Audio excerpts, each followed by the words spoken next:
sama gue Arman Ustaz. Kali ini gue lagi ketemu salah satu gitaris legend, songwriter handal, leader band Padi. Siapa lagi kalau bukan Mas? Halo, saya Pio. Mas Pio. Saya lagi ada di studio, lagi untuk workshop, sekalian untuk rekaman take drum untuk album baru The Secret. The Secret itu band baru saya yang bukan saya sama Matthew, Roman, terus lalu ada duo Dewi sama Nat, terus lalu ada Abe sama ada Rifan. Jadi ini memang kita menggabungkan berbagai macam genre yang bisa kita masukkan dalam satu album The Secret. Jadi saya kan merhatiin beberapa sosmednya Mas Pio. Ini sekarang lagi rekaman The Secret nih. Sosmed apa? Aku nggak boleh sosmedku hilang loh. Ini di pad. Oh, di pad aja nggak merhatiin sosmed gara-gara ada satu teleponku ya. Hilang di situ semua sosmed semua, Twitter segala macam, Facebook hilang. Jadi aku nggak bisa, cuma pad itu aja ya, aman cuma ada di sini karena aku pikir kan pad yang sangat private, jadi enak aja sih mau ngapa-ngapain langsung. Saya perhatiin ada dua nih, Mas Pio lagi jalanin project, ada The Brave, ada The Secret. Nah bedanya The Brave sama The Secret ini apa Mas? Bedanya kalau The Brave ini aku di sini benar-benar cuma covering lagu, tapi kita aransemen dengan DJ. Jadi memang konsepnya adalah hanya untuk show aja, show. Kalau The Secret kan adalah murni kita bikin berkarya di sini. Ya bedanya ya The Secret kita sering rekaman, kalau The Brave hanya untuk show aja. Sampai-sampai The Brave kemarin main ke Dumai ya Mas?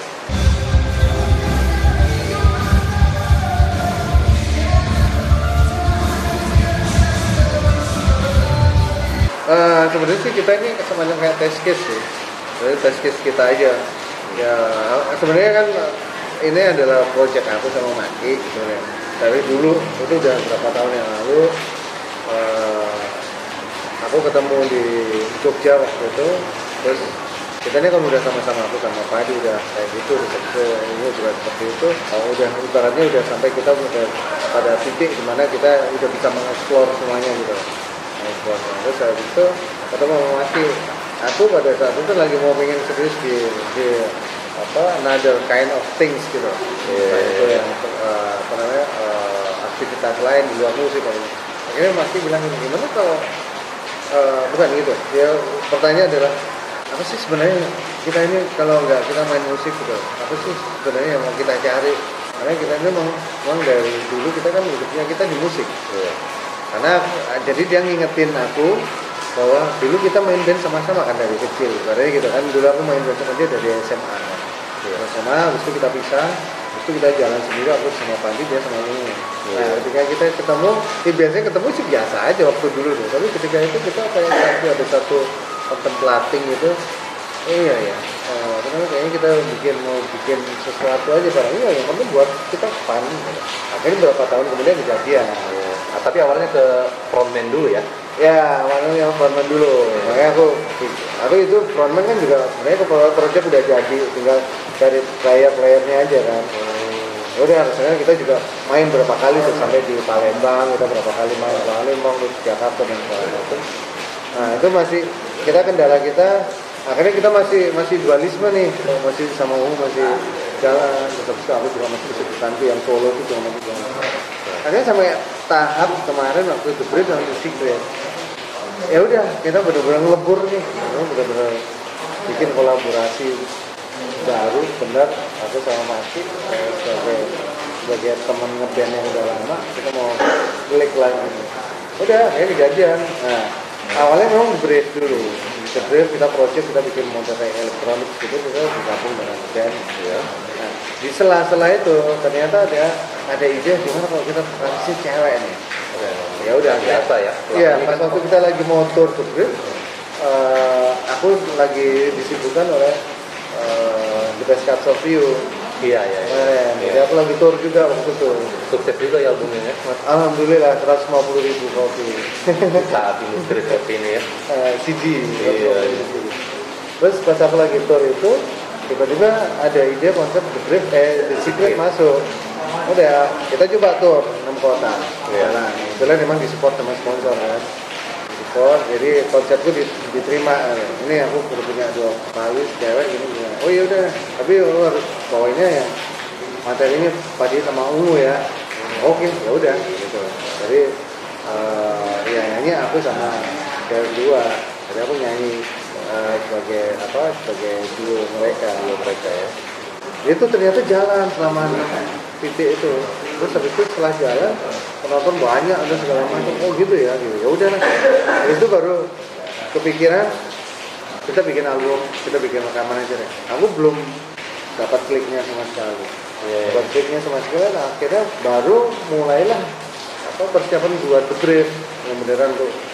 Nah ketika persiapan itu kok tiba-tiba aku ada sesuatu yang membuat aku menggerakkan ada sebuah konsep buat The Secret. Mungkin pada saat itu aku belum yakin kali ya, karena aku tahu konsepnya mau apa. Akhirnya aku come up with the idea The Secret. Dari namanya udah The Secret. Kamu pasti baca Law of Attraction masih kan? Buku The Secret lah. Jadi berarti kan The Secret kan artinya rahasia. Jadi aku pikir konsep liriknya atau konsep ininya adalah bahwa kita mau pengen mengungkapkan rahasia apapun dalam semesta apa segala macam, itu adalah dengan mengungkapkan rahasia, mengungkapkan sebuah rahasia. Ilmu itu kan adalah tujuannya adalah apa? Untuk mengungkapkan sebuah rahasia, ketidaktahuan manusia terhadap sesuatu hal, ketidaktahuan manusia terhadap teknologi yang belum pernah mereka temukan. Akhirnya mereka mengungkapkan rahasia itu, oh ternyata rahasianya seperti ini. Terus sebetulnya ada ketidaktahuan orang terhadap rahasia alam semesta. Apakah bumi itu bulat atau apakah bumi itu flat? Kan akhirnya terjadi ilmu, gitu kan? Oh iya. Jadi yang membedakan The Secret ini sama proyek-proyek Mas Piu sebelumnya itu, aku benar-benar bereksperimen dengan lirik. Jadi liriknya kali ini aku lirik dengan ada kata-kata frekuensi, dengan ada kata-kata dimensi, dengan ada kata-kata logika. Terus habis itu judul-judul lagunya juga ada judulnya Meteor, ada judulnya Tunggu Aku di Bulan. sama sekali memang berbeda dari proyek-proyek yang sebelumnya nggak pernah. Jadi aku nggak pernah. Aku kali ini bereksperimen dengan lirik-lirik atau tema-tema yang sains dan futuristik. Walaupun ya nggak terlalu berat lah. Sesuatu yang berat tapi kita buat simpel, kenapa nggak? Ada lagu yang judul sinkronisasi. Itu kan teori sinkronitas yang dimana kita sebenarnya ada sebuah alam semesta sebenarnya kan indicate kita gitu, kasih sinyal-sinyal kita. Namanya ada teman, lu ntar jangan lewat di gang sebelah sana ya, kayaknya di situ gelap deh.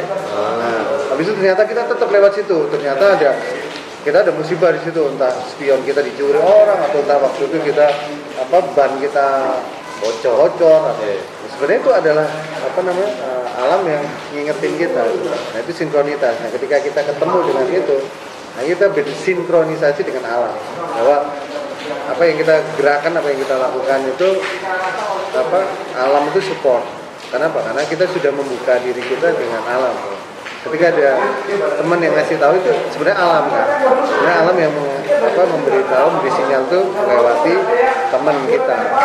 Ya semacam itulah. Jadi liriknya juga tentang itu. Ke semua album The Secret itu Mas Piu semua yang tulis. Sampai saat ini ya, jadi sekitar aku ada punya stok sekitar 11 laguan. 11 lagu. Saat ini udah direkam 7 lagu. Ada di sini quote-nya Mas Piu. Quote apa? Tetaplah bekerja dan berkarya dengan tekun. Lalu berikan energimu itu dengan lebih. Jika pekerjaanmu membutuhkan hanya 60%, energi berikanlah 120%. Jatuh bangunan untuk itu niscaya alam semesta akan bersepakat mendukung. Iya, jadi kenapa itu tadi aku flashback aja. Kenapa aku bisa keluar quote itu setelah aku dapat berita good news bahwa album The Best Cuts of You bisa laku sampai 150.000 CD kan. Karena aku nggak punya waktu aku ngerjain album itu nggak demanding apa-apa. Di saat itu aku juga nggak punya ekspektasi apa-apa kecuali ngerjain itu aja, ngerjain yang terbaik. dengan dengan waktu yang sangat singkat ternyata itu bisa dikerjain. Kenapa? Nothing tulus sama sekali. Aku nggak mikir itu harus laku berapa. Yang penting pada saat itu aku bersyukur. Pada saat itu aku lagi dalam keadaan down banget, drop banget, dari secara mental dan segala macam mental. Terus aku nggak tahu aku nggak harus ngerjain apa. Mau bikin band baru juga nggak kebayang sama sekali. Akhirnya ternyata sekarang bikin The Secret and The Grave. Itu aku nggak tahu aku ngapain apapun. Terus ketemu dengan Mas Kunto, orang Sony Music dulu yang lama. Kamu bikin ini dong, album kumpulan karya-karya terbaik. Aku masih mikir apa ya, terus siapa yang nyanyiin gitu kan, mikir nyanyiin penyanyi yang udah top. Aku mikir bayarnya berapa ya gitu. Aku harus produksi segala macam, waduh. Akhirnya keluar come with the idea, kita pakai yang di bola jalan search itu. Gini oke, mereka juga kan pasti perlu stepping stone untuk melanjutkan karir mereka kan, karena mereka setelah mereka jadi juara 3, juara keempat dan segala macam nggak menjadi apa-apa gitu. Maksudnya tidak direkam juga oleh labelnya, tidak di maintain oleh televisi yang membuat mereka dikenal, kan sayang gitu. Udah akhirnya kita. Nah, ketika aku mengerjakan itu, aku benar-benar mengerjakannya bukan hanya 60% aja, tapi 120% yang 2 hari cuma nggak tidur, nggak apa segala macam. Setiap hari aku mikirin aransemennya gimana. Loh, udah jadi ternyata nggak sampai 3 bulan, dari bulan Oktober, November, Januari sampai Februari, harusnya tanggal 10 Februari, aku tanggal Januari akhir itu aku udah deliver, ini udah jadi masternya ini. Berarti kan mengerjakannya kan nggak mikir, udah ngebut aja gitu. Nah, tapi ngerjainnya nggak asal ngerjain gitu, ngerjainnya bener-bener serius, semua didengarin gitu, mixing, mastering, benar. Akhirnya kita rilis sampai akhirnya kita dapat tawaran untuk tour. Karena aku tidak ekspektasi apa-apa.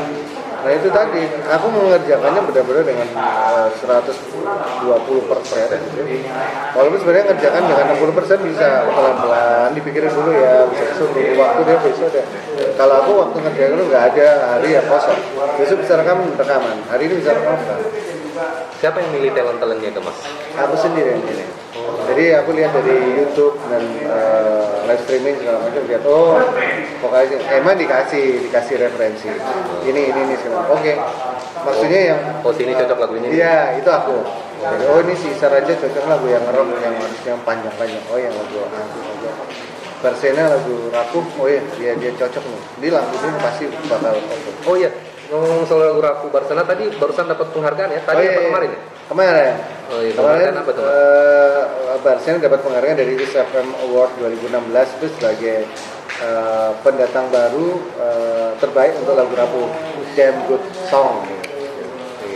Itu tadi karena Barsana pas untuk nyanyiin lagu Rapuh, menurut aku dan ternyata memang cocok diterima oleh masyarakat. Ya itu akhirnya habis itu setelah laku albumnya, habis itu aku ngerjain lagi, nyobain The Secret, nggak mikir apa-apa, ternyata tiba-tiba come up with the idea gini, langsung keluar. Nah itu aku setiap hari aku bikin lirik dan segala macam. Handphone aku setiap kali ini kamu rekam sini hilang, tapi karena aku ngerjainnya bener, jadi aku masih ingat semua. Biasanya kalau aku ngerjainnya ini asal-asalan ya pasti lupa. Di bukunya Mas Piu yang Life, Passion and Legacy itu, Mas Piu juga pernah bilang sebuah lagu itu yang benar-benar bakal evergreen atau bakal benar-benar bagus itu jikalau notasinya beserta liriknya itu tiba-tiba muncul bersamaan, seperti pada lagu Hasil Sampah. Itu sampai sekarang masih meyakini hal itu. At least kalaupun dia tidak legend tapi dia bisa jadi hits itu bisa. Karena pada saat kita bikinnya itu dia langsung connect dengan melodinya. Jadi lirik dan melodi lagunya itu langsung connect. Makanya ketika aku bikin lagu Kasih Tasam ya itu tiba-tiba sih keluar tetaplah menjadi bintang di langit. Itu nggak pakai aku pikir dulu liriknya apa ya, tentang apa ya. Langsung aja tetaplah menjadi bintang di langit. Langsung ngalir gitu aja keluar. Baru mikirin temanya. Temanya ini ya gitu. Baru kebentuk temanya. di sini juga banyak ada lagu yang juga sebenarnya kemarin karena gara-gara ada salah satu penyanyi ada Natal sama Dewi itu dia bilang, aku kan bilang nih konsepnya musik itu tentang tentang sains, tentang futuristik, tentang luar angkasa. Tiba-tiba dia nyeletuk, gimana kalau bikin lagu tentang astronot ya? Astronot, lucu juga sih astronot, tapi astronot kan identik sama bulan. Oh iya, tunggu aku di bulan aja ya. Gitu. Jadi tiba-tiba bisa aku nyanyi lagu. Mas Biu kan pasti banyak lagu selain ini ya. Iya. Tapi kenapa kemudian nggak memilih lagu-lagu yang kemarin, songbanknya yang kemarin yang ditabung mungkin untuk diterapkan di Spirit? Apakah ini semua murni lagu-lagu baru? Apakah Lagu memang baru. Full 100% lagu baru. Lagu baru yang baru dibikin berapa minggu yang lalu. Oh, bukan tabungan ya? Bukan. Karena ketika aku lihat dengerin tabungan yang udah not up to date lagi. Aku dengerin lagi juga udah.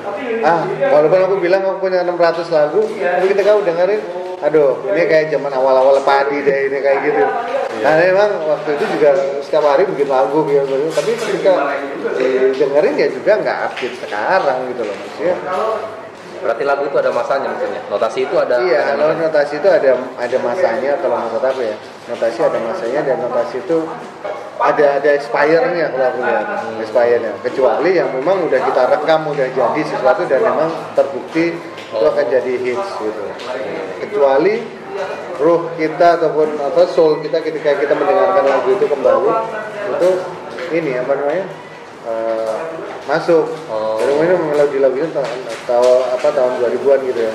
Tapi habis itu aransemennya kita ini deh notasi melodinya kita sesuaikan dengan yang kita bisa kayak. Tapi aku nggak melakukan itu. Aku pengen yang benar-benar fresh sekarang. Yang membedakan Mas Biu menggarap vokalis cewek, apalagi dua ya, sama proyek-proyek yang sebelumnya itu lebih susah mana sih sebenarnya? Yang membedakan ya di sini aku harus membagi peran dan porsi masing-masing dan harus tahu karakter mereka sesungguh-sungguhnya gitu. Jadi karakter vokalnya. Oh, si Dewi ini cocoknya dia yang lagu-lagu yang agak mendesak, yang agak seksi-seksi gitu makanya. Oh gini. Terus kalau yang si Nat itu dia cocok dia yang rock, yang ngambil yang tinggi-tinggi gitu. Jadi ketika part bagian itu kamu Dewi yang nyanyi bagian ini. Nanti kamu yang bagian ini, nanti gitu. Enaknya itu. Cowok ya satu vokalis cowok ya dia harus bisa menerjemahkan semuanya dengan cara bernyanyinya seperti itu aja gitu. Nah ini kan enak nih ada dua. Berarti temanya lebih luas. Temanya lebih luas dan aku temanya emang lebih ke cewek akhirnya kan. Lebih ke cewek atau lebih ke walaupun nggak terlalu gender ya. Semua orang bisa nyanyi ini tapi pasnya kalau dinyanyikan cewek kerasa banget. Iya. Kira-kira yang bakal jadi single pertama apa nih? Belum kebayang. Udah karena kita udah proses mau rilis single. Judulnya bisa kasih bocoran buat teman-teman. Ada 4 judul, tapi kita memang masih pilih mana yang akhirnya menjadi vote terbanyak dari teman-teman kita. Iya. Ada judulnya ada Meteor, ada Semesta, ada Tunggu Aku di Bulan, sama kita ada Muatan Robusta.